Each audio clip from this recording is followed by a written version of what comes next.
Halo teman-teman semua, balik lagi bersama Story 3M dalam kelanjutan alur cerita manhwa yang berjudul Star Embracing Swordmaster. Baiklah, langsung saja kita masuk ke dalam alur ceritanya. Pada chapter sebelumnya, Vlad sudah membunuh Black Bear yang mendapatkan pengampunan dari Uskup Pierre. Uskup Pierre sekarang ini menanyakan apakah anak itu benar-benar membunuh Black Bear tanpa ragu dan pastor itu mengiyakan. Pierre mengatakan sepertinya dia lebih berani daripada yang diceritakan orang-orang dan pendeta Andreas telah menjamin kemampuannya. Pierre rasa jika memprovokasi anak itu adalah keputusan yang sangat tepat dan jika rencana ini berhasil, maka dirinya bisa menghilangkan mereka semua sekaligus. Pierre mengatakan inilah akibat dari putra kedua keluarga Bayezid yang berani menantangnya hanya dengan bergantung pada garis keturunannya. Selain itu, pedebat tua yang tidak tahu diri itu juga berpura-pura menjadi pemuka agama yang taat dengan membawa orang-orang miskin. Bahkan, anak jalanan dari kawasan kumuh itu sekarang sudah berani menjadi orang penting hanya karena didukung oleh mereka berdua. Pierre rasa jika dirinya harus mulai bergerak karena kehendaknya adalah kehendak gereja dan kehendak gereja adalah kehendak Tuhan. Pierre mengatakan berikan salamnya pada wali kota itu jika dia harus kembali melatih kesatria bodohnya itu yang berani mengabaikan pengampunannya. Selain itu, Pierre ingin agar dia segera menyiapkan hal itu karena ini adalah sesuatu yang sudah mereka rencanakan sejak dirinya ditempatkan di Suara. Pierre sangat yakin jika anak yang tersambar petir hitam itu pasti memiliki sesuatu yang disembunyikan karena tidak mungkin anak rendahan bisa menjadi seorang kesatria aura dalam waktu kurang dari 1 tahun. Pierre mengatakan pasti ada kegelapan yang terletak di dalam dirinya sehingga dia memutuskan untuk mengabaikan pengampunan dari Tuhan.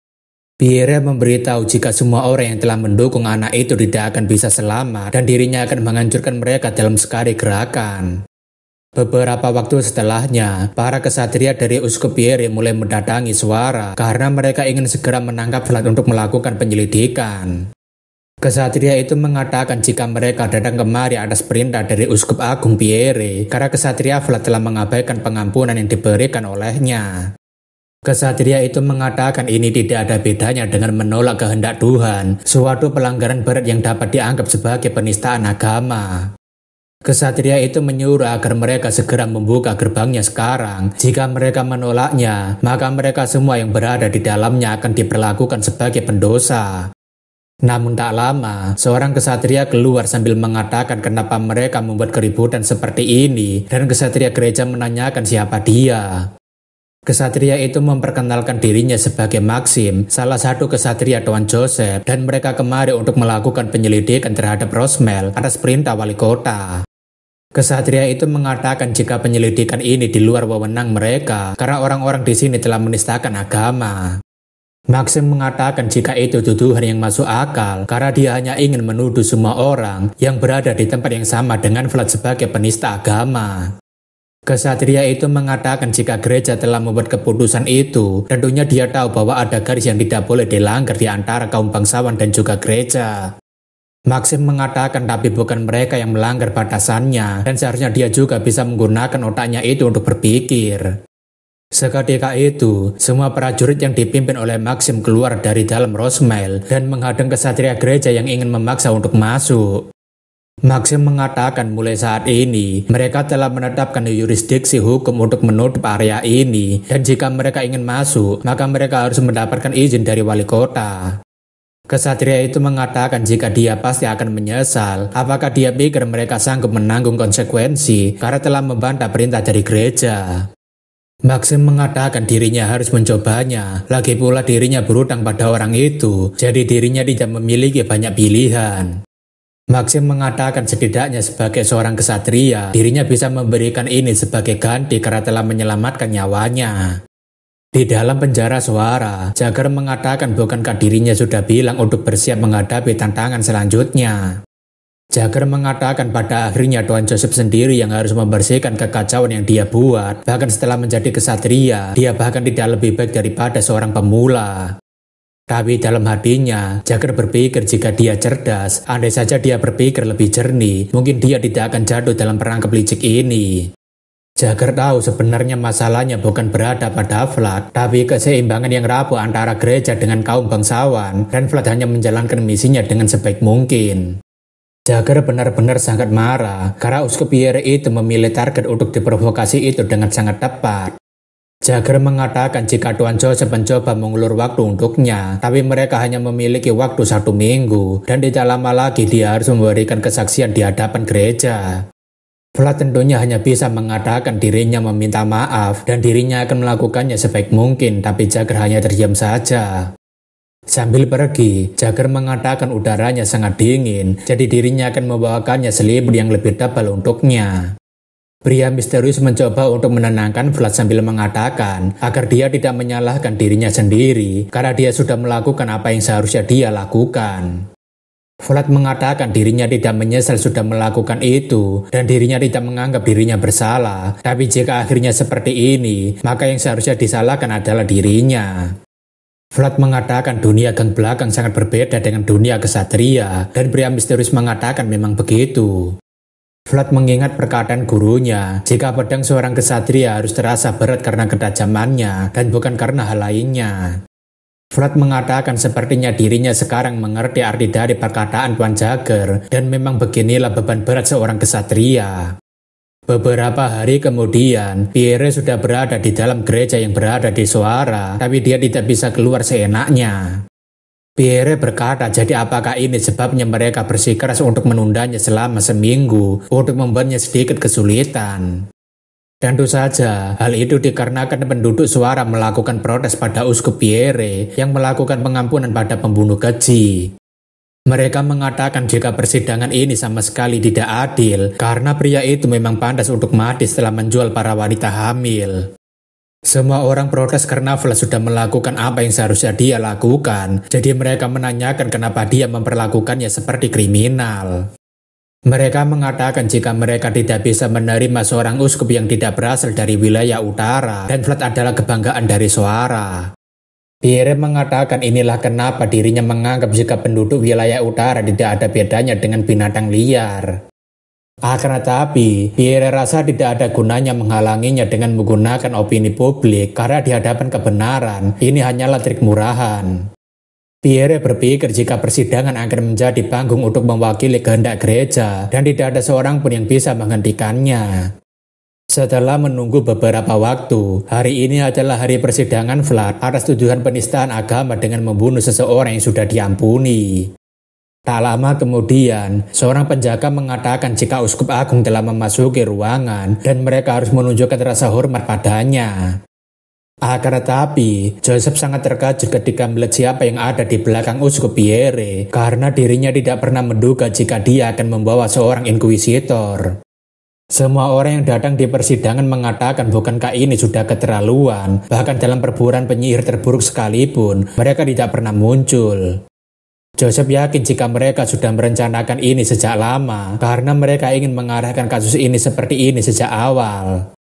Joseph berpikir sepertinya Gregory masih belum sampai karena hanya dengan bantuan dari orang itu mereka bisa lepas dari semua tuduhan ini. Pierre mengatakan supaya Vlad meletakkan tangannya di atas Alkitab yang berisikan kata-kata Tuhan dan bersumpah untuk mengikuti persidangan dengan jujur. Ketika Vlad sudah meletakkan tangannya dengan mengucapkan kalimat sumpahnya, sebuah sinar cahaya keemasan mulai muncul seperti lingkaran sihir. Pierre mengatakan jika sumpahnya telah terukir bersama dengannya, jadi jika dia berbohong, maka cahaya yang ada di dalam kristal ini akan menghilang. Melihat Joseph yang sangat waspada membuat Pierre jadi kegirangan karena dirinya akan menunjukkan akibat dari kesombongannya itu. Pierre berpikir jika dirinya akan menunjukkan jika orang utara adalah sekumpulan orang-orang bodoh yang tidak bisa berdaya di hadapan kebenaran. Pierre menanyakan apakah Tuan Vlad membunuh pria yang bernama Black Bear yang telah menerima sebuah pengampunan dari gereja. Vlad mengatakan itu benar dan bola yang dipegang oleh inkuisitor menyala emas yang menandakan dia tidak berbohong. Pierre mengatakan jadi dia tidak berbohong telah menantang tidak dari dewa, tapi Vlad mengatakan itu berbeda dengan pertanyaan yang dia lontarkan. Pierre mengatakan pertanyaan selanjutnya, dan Joseph berpikir jika dia sungguh menyedihkan karena menggunakan pertanyaan remeh hanya untuk menjebak Vlad. Tidak peduli apa yang dikatakan oleh Vlad, Pierre pasti akan memutarbalikkan jawabannya menjadi kehendak dewa. Pierre mengatakan saat Vlad mengambil nyawa seseorang seperti di dalam kasus ini, apakah dia percaya kalau dia selalu mengambil keputusan yang benar dan adil? Vlad mengatakan dirinya percaya, tapi bola kejujuran malah tidak menyala, yang menandakan jika Vlad tidak berkata jujur. Pierre tentunya mengatakan berani sekali dia berbohong di depan pengadilan yang agung ini. Joseph berpikir dia pintar membuat Vlad terkena jebakannya, karena tidak ada orang yang selalu membuat keputusan yang benar setiap saat. Singkatnya, Pierre menanyakan apakah Vlad selalu membuat keputusan yang benar dan adil, padahal terkadang seseorang membuat keputusan yang salah dan tidak adil dalam kasus lain. Vlad mengatakan itu bukan suatu kebohongan, tapi Pierre mengatakan pertanyaan selanjutnya, seperti dia tidak peduli berdebat dengan Vlad.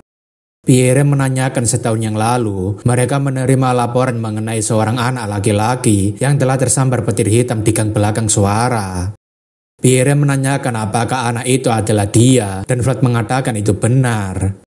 Pierre mengatakan sudah pasti jika dia diikuti oleh pertanda yang menyeramkan, dan Vlad mengatakan apa yang ingin dia katakan. Akan tetapi, Pierre langsung menanyakan apakah setelah disambar petir, dia mulai mendengarkan suara aneh dari seseorang yang tidak dikenali. Pierre menanyakan apakah dia menerima wahyu dari makhluk kegelapan, dan Vlad rasa sepertinya orang ini memang memiliki dendam kesumat padanya.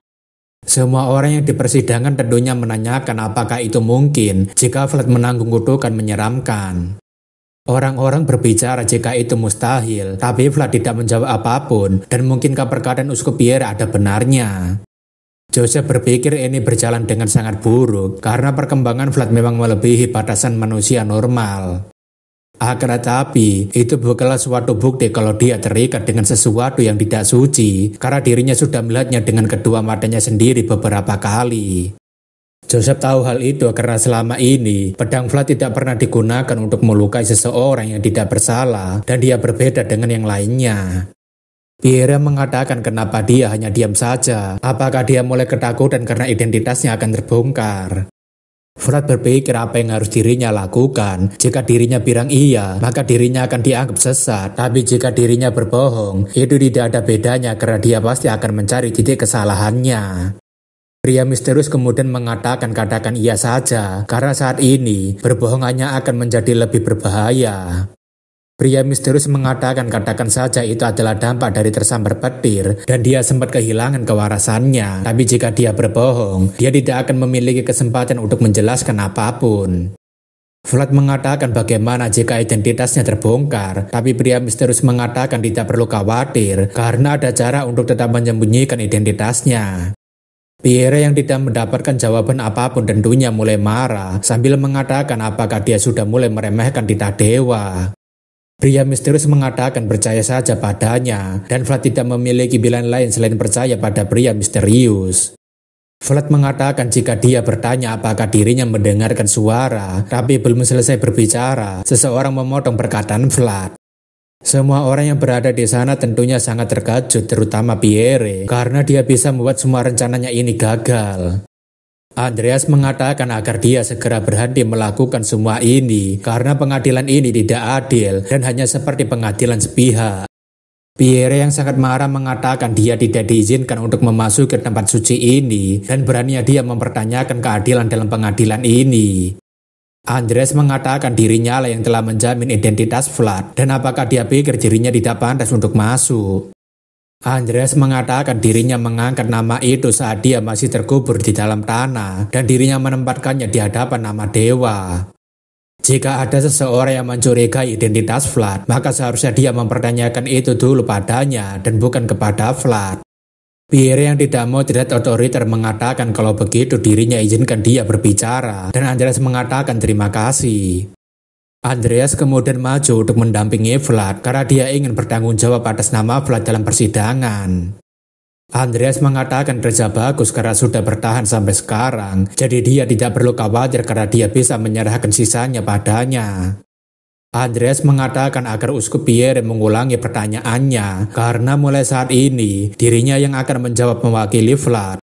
Pierre menanyakan jika Vlad telah tersambar oleh petir hitam, dan setelah disambar oleh petir hitam, dia mulai mendengarkan bisikan aneh dari makhluk yang tidak dikenali. Andreas yang melihat wajah Vlad berpikir sepertinya itu memang benar, tapi dirinya tahu jika bisikan itu pasti bukan bisikan kejahatan. Andreas mengatakan semua tindakan Vlad mulai saat dia tersambar petir akan selamanya ditemani oleh suara-suara itu. Semua orang tentunya terkejut dengan pernyataan pendeta Andreas, dan Pierre mengatakan kalau begitu dia pasti dirasuki oleh makhluk yang tidak suci. Akan tetapi, Andreas mengatakan bukankah suara itu adalah mukjizat yang diberikan oleh dewa di atas sana untuk membimbingnya di jalan yang benar. Tentu saja, Pierre jadinya sangat kesulitan membantahnya karena sebenarnya dia tidak ada niatan untuk memberikan waktu bagi Vlad untuk membela dirinya. Andreas memberitahu jika Tuan Vlad telah memotong begitu banyak kegelapan yang sangat pekat dengan sebuah cahaya yang sangat menyilaukan bagaikan harapan. Andreas mengatakan bahkan dia melindungi para peziarah dari salah satu peninggalan Fallen Dragon tanpa harus diperintahkan siapapun. Terlebih, semua orang mengetahui bahwa Vlad sudah menyelamatkan nyawa anak-anak dari makhluk yang sangat jahat yang ingin merenggut kehidupan mereka. Andreas ingin agar dia mempertimbangkan seberapa langkahnya bagi seseorang yang namanya sudah dijamin oleh dirinya dan juga San Rosino. Mereka yang mendengarkan penjelasan dari Andreas tentunya jadi berpikir, sepertinya bisikan itu bukan dari makhluk jahat karena selama ini Vlad telah melakukan banyak kebaikan. Pierre mengatakan tidak mungkin dewa akan memilih anak yang lahir dari gang belakang, tapi Andreas mengatakan Frauchen juga terlahir dari keluarga bangsawan yang telah jatuh. Frauchen telah menghadapi begitu banyak kesulitan dari bawah, tapi akhirnya dia berhasil menjadi seorang swordmaster yang tiada tandingannya dan menjadi raja pendiri kekaisaran. Andreas mengatakan jika berkah dewa bukan soal di mana seseorang dilahirkan, tetapi apa yang sebenarnya dituju oleh mereka yang layak mendapatkannya. Tidak bisa berdebat soal itu, Pierre mengatakan mereka akan langsung ke pertanyaan selanjutnya. Pierre menanyakan apakah Vlad menjalani kehidupan yang penuh dengan kejahatan di gang belakang suara, dan Andreas mengatakan jika itu semacam bantuan keadaan darurat. Pierre mengatakan bagaimana bisa kejahatan dianggap sebagai keadaan darurat, dan Andreas mengatakan sepertinya yang mulia tidak mengetahui kondisi gang belakang. Andreas mengatakan gang belakang adalah tempatnya mencuri, merampok, bahkan sampai membunuh, dan bukan hanya soal Vlad, bahkan semua orang di gang belakang melakukan itu setiap harinya. Andreas mengatakan apabila keuskupan memberikan dukungan yang hangat pada mereka, semua rantai tragedi itu bisa berakhir. Pierre yang marah mengatakan jika perkembangan Vlad bukanlah sesuatu yang bisa diterima logika, bagaimana bisa seseorang yang baru saja mengangkat pedangnya bisa membangkitkan aura, melawan kesatria, dan juga membunuh naga. Andreas mengatakan pada hari itu, seorang mercenary berlari di tengah kegelapan malam untuk memenuhi tugasnya, dan dia telah membelah langit malam dengan cahaya putih seperti mukjizat. Andreas mengatakan bukan dirinya satu-satunya yang menyaksikan sinar cahaya yang dikeluarkan oleh Vlad. Pierre mengatakan apakah dia memiliki saksi lain yang melihatnya. Jika tidak, maka kesaksiannya itu hanyalah bualan semata.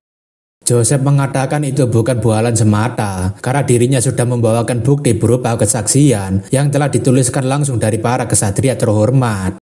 Joseph mengatakan tidak hanya para kesatria keluarga Bayezid dan juga pendeta Varna, tapi Duncan dari Heinal, Holy Knight dari San Rosino, bahkan Volkov Varonov yang menjadi penerus keluarga Varonov. Joseph mengatakan mereka semua bersaksi atas tindakan Vlad, jadi apakah yang mulia masih ingin menghukum Vlad hanya karena satu kesalahannya saja? Pierre benar-benar sangat marah karena semua rencananya akan digagalkan dengan semua saksi yang ada. Padahal anak ini hanyalah manusia rendahan dari gang belakang tanpa adanya latar belakang. Pierre rasa sepertinya dirinya tidak punya pilihan lain selain mengeluarkannya, dan dia kemudian menyuruh agar kesatria gereja segera membawakan segelnya. Seketika itu, para kesatria gereja masuk ke dalam ruang persidangan sembari membawa sebuah peti berwarna putih dengan tanda salib di atasnya. Semua orang yang berada di sana menanyakan apa yang sangat penting sampai Holy Knight kepausan membawa benda itu kemari. Pierre mengatakan jika dirinya sebagai ketua atas persidangan ini masih memiliki satu pertanyaan lagi yang masih belum digunakan. Akan tetapi alih-alih bertanya, Pierre akan mengungkapkan kebenaran dengan melakukan tindakan langsung di hadapan semua orang. Andreas tentunya sangat terkejut karena Pierre sampai membawakan Mirror of Saint Mariello, sebuah cermin yang sepertinya digunakan untuk melihat wujud asli seseorang. Pierre mengatakan benar sekali jika relik suci milik kepausan ini bisa merefleksikan kebenaran dari siapapun yang berada di hadapannya. Pierre mengatakan mulai dari sekarang, dirinya akan memulai ritual exorcism rite atau ritual pengusiran setan untuk melihat apakah Vlad dirasuki oleh makhluk jahat.